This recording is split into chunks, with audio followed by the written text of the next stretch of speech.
I'm Elizabeth Bowman, and this is the Opera Glasses podcast. Today, I have a very special episode for you that features 3 guests, all to do with the world premiere of a new opera flowing with hope and heartbreak. The opera, Of the Sea, is co-produced by the Obsidian Theatre Group and Tapestry Opera in partnership with TO Live. Of the Sea is brought to life by an incredibly diverse team of creatives. The work is written by up-and-coming Black playwright Kanika Ambrose and composed by Métis and French-Canadian composer Ian Cusson, both of whom are here today. Also joining this conversation is American baritone Jorell Williams, who stars in the production. So let's get to it. All right, welcome to the Opera Glasses podcast. And I guess the first question is, how did this project come together? Well, interestingly enough, Tapestry Opera does fairly regularly this composer librettist lab where it's sort of an incubator for librettists and composers to meet and to write short pieces. And one of these was held in 2018. And I was one of 4 composers in it, and Kanika was one of 4 librettists in the program. And the cool thing is that we did this sort of pairing where each composer could work with each librettist and create a small 7-ish minute piece. And Kanika and I got paired. We were the 4th pairing of the 4 pairings. And we had spent about a week and a half writing works with other people, and I think that we were pretty exhausted at that point. And what little work emerged from that pairing was this little piece called Of the Sea, which was sort of a snapshot into the lives of a few people that were living in this wonderful, extraordinary world. And this birthed a little short work that then got commissioned by Tapestry Opera in collaboration with Obsidian Theatre, and has really become the piece that we're presenting here. Well, the original prompt in LibLab for the piece was we were to create a VR opera, which we were both like, what does that mean? And nobody knew. So we went to a VR arcade and we played the most basic of the games because we had no skills. And it was kind of like this falling, like it was like a nebulous place. We weren't sure if it was sea, like water, or air, but it was kind of blue and there might have been some coral. We weren't sure, but it felt like we were falling. So for me, that made me think of some Caribbean folklore. One was about the La Jablesse, and that where she'll like lead people off cliffs. So there's lots of stories about people falling and or being suspended in the air. So it's like we could create something in the air, or we could create something in the sea, which is another place where there's a lot of folklore exists. And so that was what ignited the spark of what became Of the Sea. And then when we were exploring creating a larger piece, a few things stuck with the characters that we created. I was really drawn to them and expanding their larger stories. And in that, there was the story of a baby who we were particularly both drawn to, and has stayed with the piece to this day. And I'm curious, how many times has this piece been workshopped before you come to this point? We were lucky enough to have a few workshops. There was a libretto read-through, or at least a couple of those, where we got to read through an earlier draft and then a more complete draft of the libretto. And then we had one music workshop in August of 2022, where we got to sing through the whole piece as it existed. And then that became a jumping off ground for Kanika and I to do a little bit more work, fix a few things, tighten a few things. And that really led us into the rehearsal period for the first production. And Jorell, when did you get on board? So I'm going to say something that's really, really a curveball. In 2018, there was the announcement that Kanika and Ian were performing this piece. Now, I just happened to be in the room because my wife was performing that evening. And I knew Ian, but I did not know Kanika, but I heard wonderful things. So afterwards, I approached her, and we were chatting for about 30 minutes. not knowing anything about each other, but felt this incredible energy, and we were drawn to each other. And I said, "Oh, so you're a librettist and you're a playwright?" I said, "We're going to do something together." And I like left it alone. And, at that point I was still living in New York City before I moved here. And so lo and behold, randomly, I get an email to come sing for this piece. And it included Ian and Kanika. And I thought, oh, well, this is random. I had no clue that this was the same thing that we had discussed about their commission back in 2018, did the audition. And I thought, okay, well, we'll see what happens. And right away, I was on board. It wasn't even a question of if or when. It was like, yes, yes, and yes. And since then, it's been an absolute pleasure to be a part of it, because now with a newborn, it takes my mental connection to the storyline even further. It's another step of depth into this story in depth, because there are many, many layers that I'm finding now as I'm going through the score that I didn't have the opportunity to do so this summer during the workshop, even though I knew we were expecting. My child was not here yet. So my mindset was, she's not here. Now that she's here, it's like, whoa, we start rehearsals next week. So it's going to be a fascinating hit the ground running process for, I think, everyone in the room. When did you move to Toronto? I moved to Toronto on Christmas Eve of 2018. So 2 months to the day after I met Kanika, actually. Speaking of which, you and your wife were expecting during that workshop, and I actually wrote the bulk of this while I was also pregnant. So, there's lots of baby energy in this opera.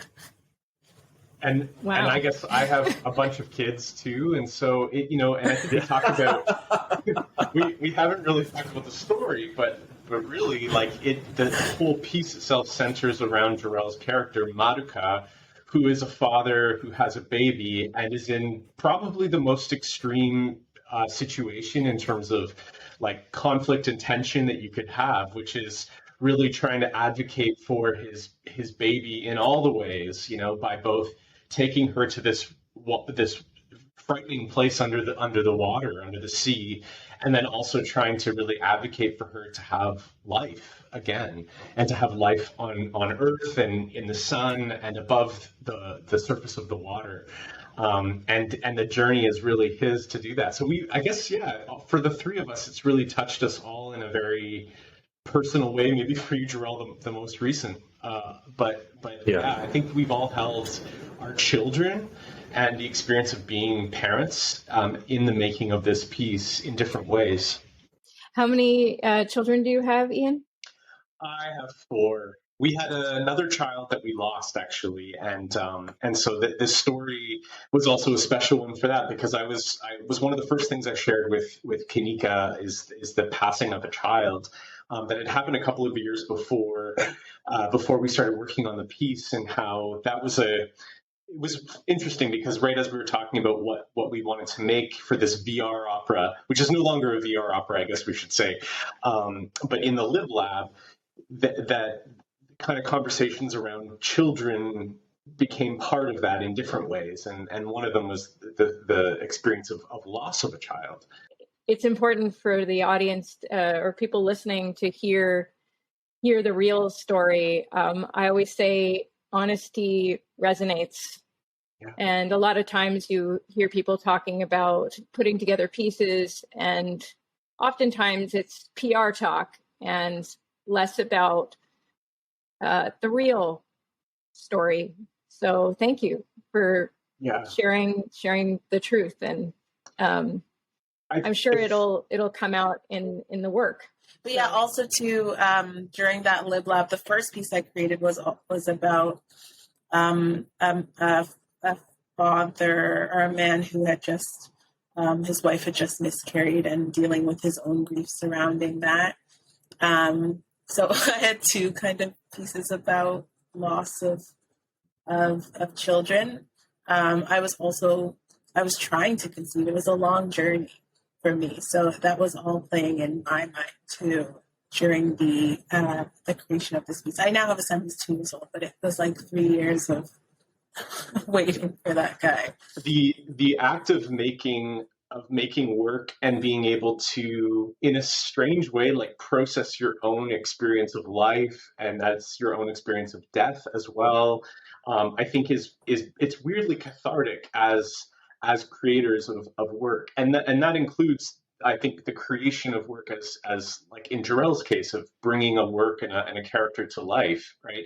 But this piece has been uniquely special, I think, for that kind of mourning and celebrating and all of the pieces that come together surrounding life, especially life with regards to one's offspring and one's future generations.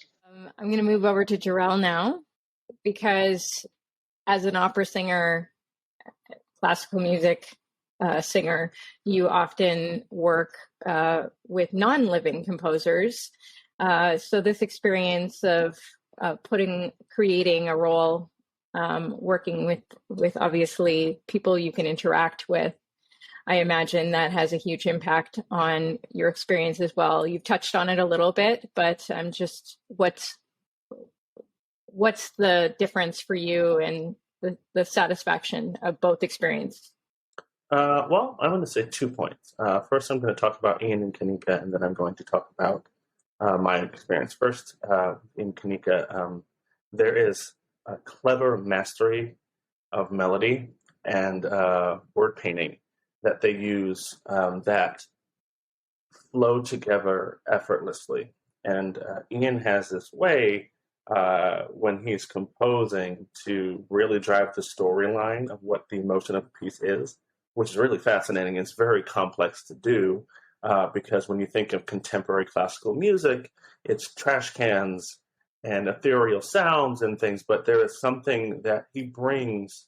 Even if Ian were to use a trash can as an instrument, it would be beautiful because of the way he processes overtone series and the way he processes melodies. It's just a beautiful thing for me as a performer to kind of latch onto, because we kind of lost, for me, with this contemporary scope.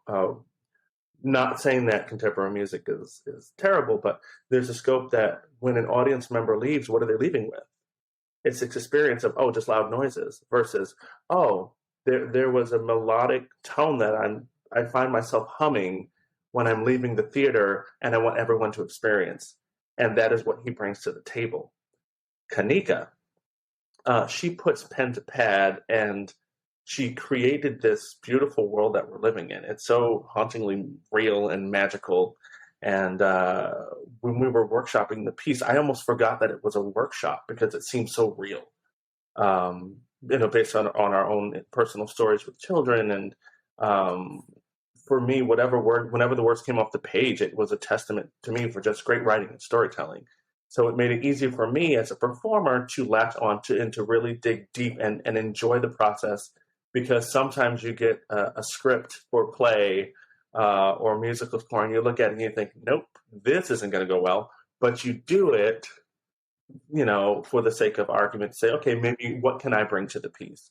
And then while you think that what you're bringing is great, the rest of the piece falls flat and it doesn't go anywhere. And that's the hard part with contemporary music. It's not about getting the first performance. It's the second and the third and the fourth, and understanding that it's not just about presenting something for historical context. While this is that, is to make sure that the legacy of the story lives longer than what we had originally intended for in the beginning. And so putting these two giants, to me, in a room with this unhinged mentality that anything on the table is possible, what you get is a piece of theater that literally transcends like your imagery of what is possible. And I truly hope, and I believe that the audience is going to get that. From the very first downbeat of the overture going into the very first scene, you are snapped right into this world. There is no time. It just happens right away.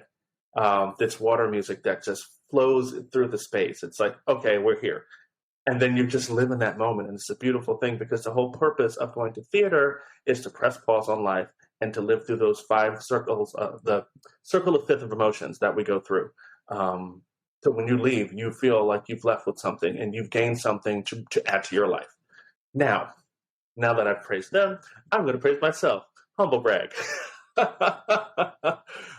Fortunately for me, I've had over a decade or so of working with composer librettist teams back in my days in New York and in grad school through the American Opera Project program called the Composers in the Voice. And what was fascinating about this program is that you had 6 singers, 6 librettists, 6 composers, and we all performed every possible piece of music, whether it be opera, musical theater, jazz, gospel, etc. Then we heard the composer's writing, and then every month we would present a piece.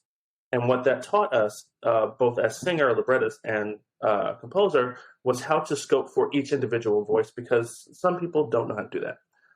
And without the proper tools and the proper response from the team that is pushing for you to be successful in this field, you have to have an open mind and open ears. And some people are shut off to that because they want to go with what they think is right, which is fine.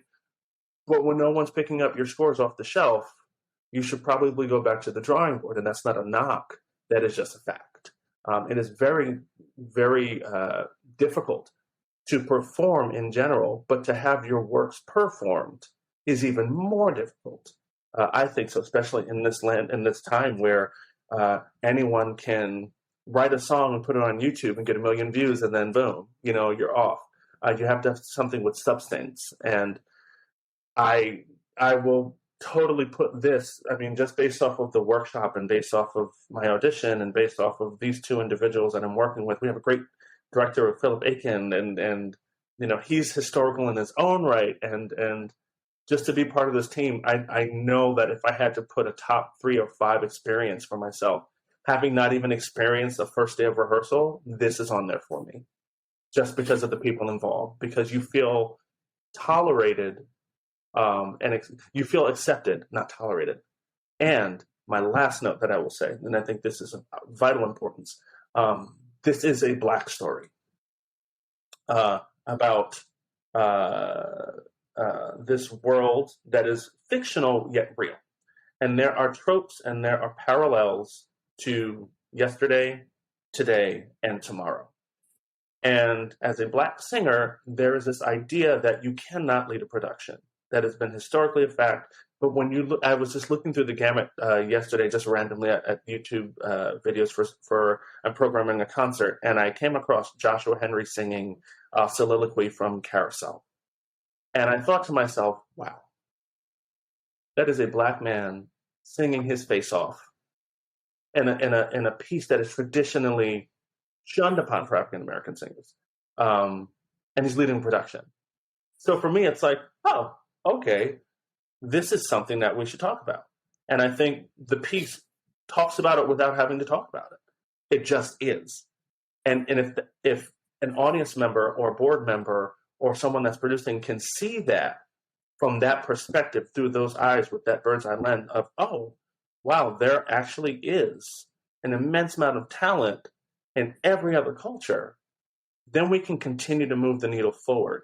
We've started to do that, unfortunately, through the tragedies of 2020 and through the pandemic. But with those changes, we cannot let up. And I think having this opportunity is so special, especially in Canada, where you may not see that, even though there are tropes and performances available in this specific time frame, in this specific genre of music. It's so important that we push the envelope. And I think we have something incredibly special here, and we're making it. It's historical. It's historical. So I'm just grateful to be a part of it and be a part of the team. I think we're really going to make some noise. Literally.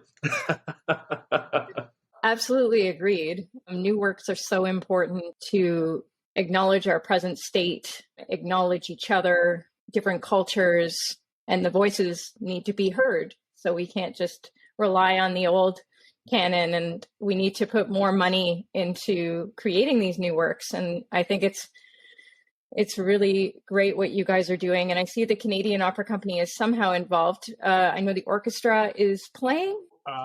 I can answer that. Yeah, it's a co-commission by Tapestry Opera and Obsidian Theatre. So they're the producers that have come in from pretty much the beginning to sort of shepherd the piece and develop it. And the Canadian Opera Company Orchestra came on as a partner, and has sort of provided not only a group of musicians that are used to playing together, but are really used to playing opera, which is a unique way of playing as an orchestral musician. And so they've come on as a partner, as an orchestra, to support the project. And TO Live has also come on as a partner in terms of building out this production in terms of what it can be in space and all of those sort of things. So it's been a really cool opportunity to see organizations like the COC stepping into a place of really pushing forward new opera and supporting it in the way that they can as an organization. And I think it's also kind of a model for how this really expensive art form, especially making new opera, can have a life forward. It takes the coming together of multiple organizations, the sharing of resources, the sharing of the risk of putting on new productions, and taking a risk with stories that are not familiar to our stages, that we all can agree need to be on our stages, but still for some organizations seem like a risk, right? So I think that it's really cool to see this kind of active partnership and support from multiple organizations. Yeah. Yeah, we need to stick together. And the community is really small, including the international communities. When you're looking at other new productions that have been done, for instance, on the Metropolitan Opera stage, the list of co-producing partners is lengthy for that reason that you just said.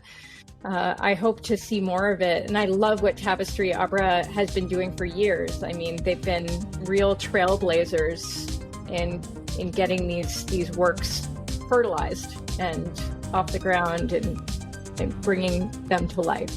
So I hope that our listeners will go and see the production in Toronto, and I'm really excited for all of you.